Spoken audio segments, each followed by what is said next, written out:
Hi అండి. నేను పల్లెటూరు లక్ష్మి అండి. నేను చెప్పేది ఏంటంటే ఈరోజు నేను ఒక వీడియో చూసానండి. ఆ వీడియోలోని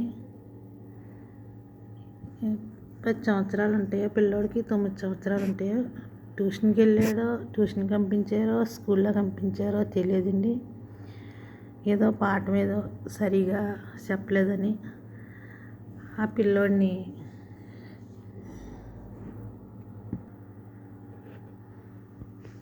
పాపం ఆ పిల్లోడిని సిదగబాతున్నాడండి.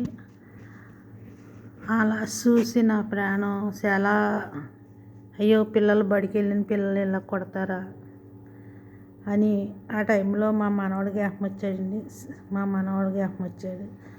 అలాగే పిల్లల్ని బడిలో పంపించారంటే ఆ మాస్టారు పిల్లల్ని ఏం చేస్తున్నారు ఏంటో తల్లిదండ్రులు కూడా పట్టించుకోవాలండి. వాళ్ళు ఇష్టం వచ్చినట్టుగా కొడుతున్నారు బడిలోనే స్కూల్లో పిల్లల్ని. అలా కొట్టుకోకుండా పిల్లలకి ఎక్కడైనా ఏ వీడియోలని ఎక్కడ చూసినా సరే ఒక కంప్లైంట్ మాత్రం ఇవ్వండి. వాళ్ళు జీతాలు తీసుకుంటున్నారంటే పిల్లలను కొట్టమని కాదు, పిల్లలకి ట్యూషన్ చెప్పమని పంపిస్తున్నారు. గవర్నమెంట్ జీతం ఇస్తుందంటే పిల్లలను కొట్టి జీతం తీసుకోమంటలేదు. పిల్లలకి జాయిగా చెప్పుకుని ట్యూషన్ చెప్పుకుని జీతం తీసుకోమని ఉంది గవర్నమెంట్ రూలు. వాడు ఇష్టం వచ్చినట్టుగాని చొక్కా లేపి మరీ ఎన్నిపోస మీద మక్కిల మీద పొడిసి మరీ కొడుతున్నాడండి. మళ్ళీ పైకి లేపి కుదేసి కూర్చోబెట్టాడు. ఆడికి పిల్లలు ఉన్నారో లేదో, ఆడి మనిషో పసిపో తెలియదు. ఆడు మాస్టారో ప్రైవేట్ చెప్తున్నాడు, ఇంటికాడ ట్యూషన్ చెప్తున్నాడో స్కూల్లోనూ అర్థం కాదు. పిల్లలు ఉన్నారు. ఆ పిల్లలందరూ కూడా అలా బిక్కపోయి ఇలా చూస్తున్నారండి.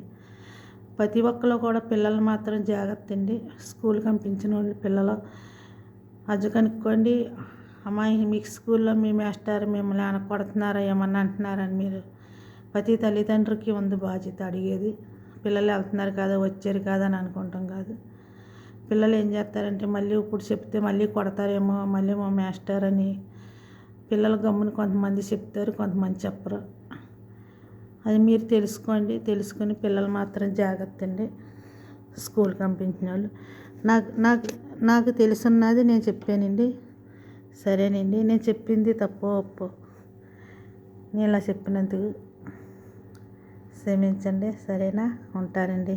ఓకే అండి, బాయ్. ఆ పిల్లోడిని చూసి నా ప్రాణం, ఆ పిల్లోడిని అలా కొడతా ఉంటే నాకు ఏడుపు వచ్చేసింది. అందుకే నేను వీడియోలో పెట్టాలని ప్రతి ఒక్కరు చిన్నపిల్లలు కానించి పెద్దోళ్ళ వరకు కూడా తల్లిదండ్రులు పిల్లలు ఎలా ఉన్నారో స్కూల్లో ఏం చేస్తున్నారో కూడా గమనించుకోండి, తెలుసుకోండి. సరేనా, ఓకే. ఒక్కొక్క పిల్లలు ముద్దుగా ఉంటారు, ఒక్కొక్క పిల్లలేమో హుషారుగా ఉండి చెప్తారు.